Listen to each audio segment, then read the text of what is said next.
everyone. Let us introduce ourselves briefly.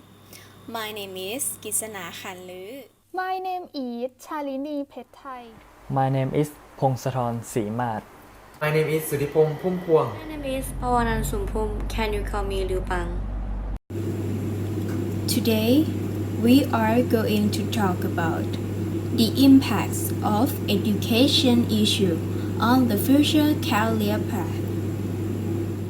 We will begin by the meaning of education, and then we will go on to 10 biggest problems with public school. Finally, we will summary of education problems. Let's start. What is education? Education is very important within society.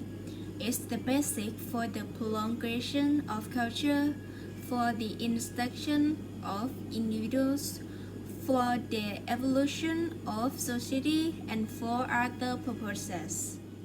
In many places, education is divided into levels and modalities. In the USA, a few examples of levels are preschool, primary school, secondary school, and university. Bear in mind that each country has its own education system, and there are many variations. Next, 10 biggest problems with public schools. Are our public schools in a state of crisis? Let's know about the 10 biggest problems with public school today, both from the perspective of administrators and the teachers. Let's start with classroom size problem. Classroom size. Many areas of the country are facing classrooms that are relatively bursting out at the seams. More recently, Flat County in Virginia has been looking into a proposal to increase classroom size in the face of significant budget cuts. The Board of Education in South Carolina is also weighing their options in this area. Most teachers argue that they cannot effectively teach every student in a classroom if the class size exceeds about 30. In my opinion, the numbers of the students and the size of the classroom are affects to the students' understanding.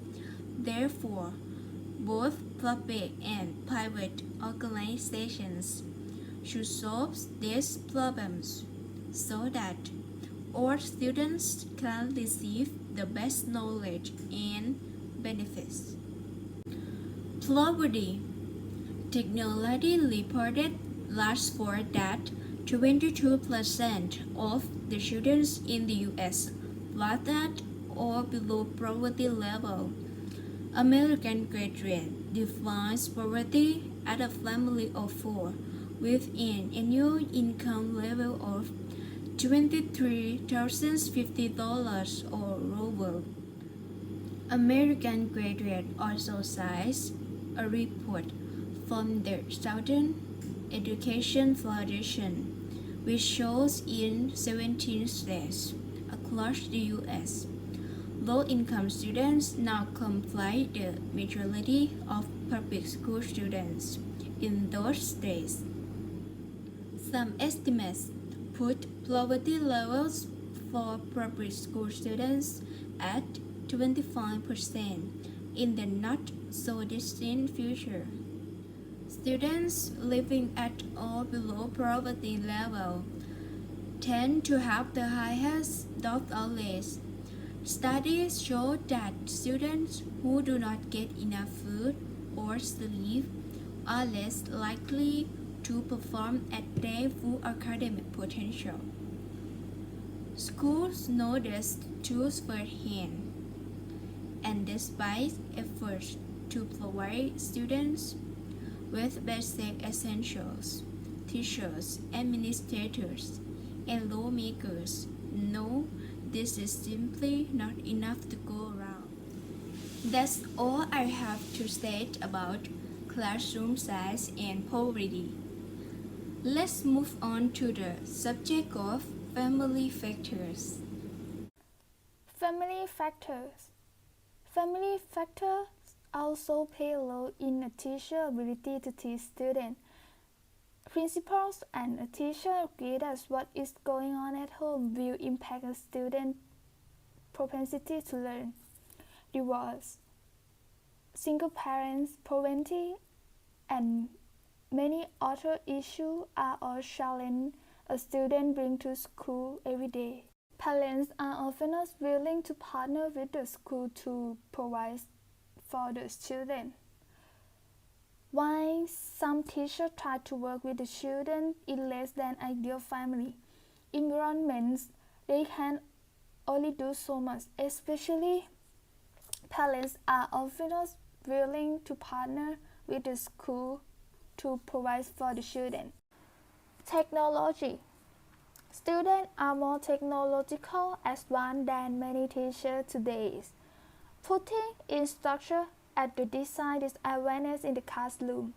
It can be difficult to keep students' interest and attention to probably teach new concepts. So today, technology needs to come into the classroom to keep up with the learning demand of the 21st century. Schools that are already cast up may find an unsurmountable challenge in coming up with the funding to bring computers and other forms of technology into their class. That's all I have to say about family factors and technology. Let's move on now to the subject of bullying. Bullying is not a new problem, but it is one that has a profound impact on learning aptitude of many schools today.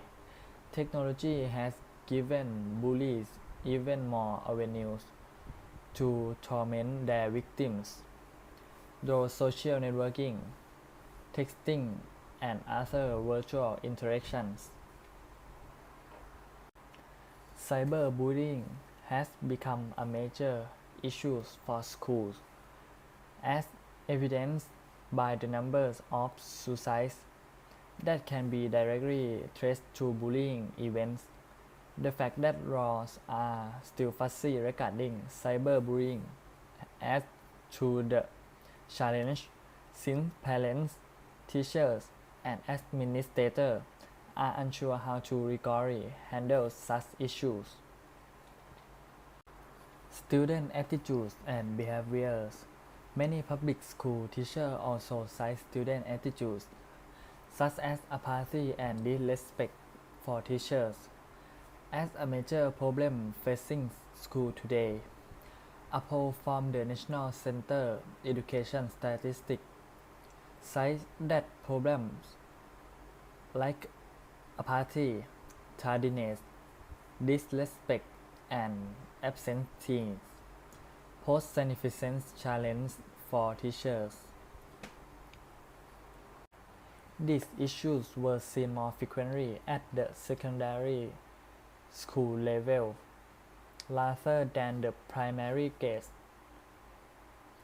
In my opinion, because nowadays technology is more modern, it may make the thoughts and attitudes of students different from the past. Society should instill in them a positive attitude and focus on those around them. That's all I have to say about bullying and student attitude behaviors.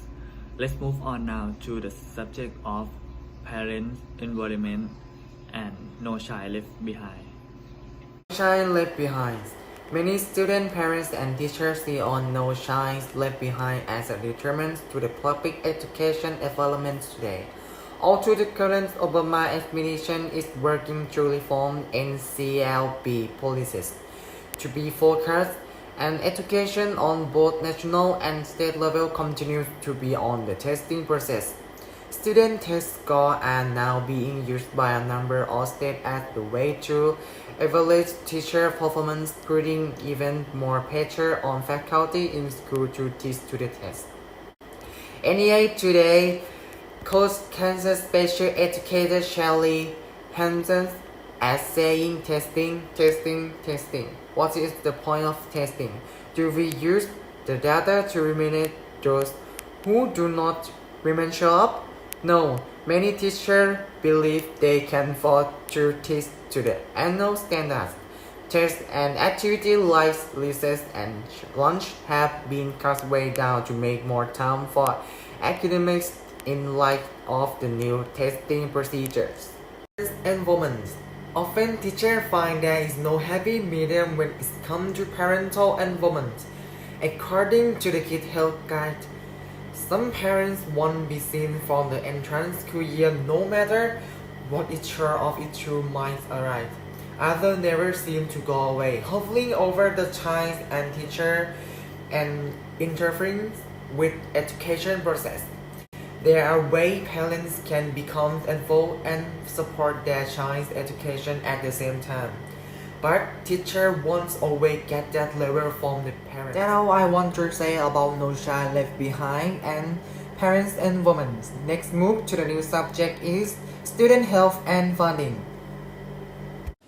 Okay, let's continue with the student health issue. Obesity has reached epidemic proportion in the US, and the same poor eating habit that led to the obesity problem may also be contributing to lower student achievement. Obesity also indicates a student risk for other conditions like diabetes and high blood pressure, which could result in higher absenteeism and more epidemic issues. The National School Lunch Movement, Let's Move, has been working to bring healthier options into school lunchroom across the country. According to the website, the U.S. Department of Agriculture released new guidelines in 2012 to boost the nutritional quality of the meal students get at school. Exercise programs are also coming to school across the country to promote more physical activity among students of all ages. However, it seems the country as a whole still has a long way to go to get on the road to better health on a large scale. Next, funding. Budget cuts have created a problem for most public schools in recent years. Less funding means smaller staff, fewer resources, and a lower number of services for students. While some argue that throwing more money at the education problem won't make them go away. Others argue that lack of funding caused many of the problems in the first place. There are many problems in public school today, but identifying the issue is half the battle with a large list of challenges to face. Now is the time for educators, parents, and lawmakers to come together and begin to find solutions for the benefit of our students in public school today. Let's sum up, shall we? Problem of education connect to funding, teacher quality, and the status of the teaching profession, student academic performance, and standardized testing, racial imbalance, and equal educational opportunity. The lack of parental involvement seems to be a problem for education also, so we need to find ways to solve them because education is one of the key ingredients to success. Education should have no color or boundary. Everyone should have an equal opportunity to learn. Thank you for listening and watching. Goodbye.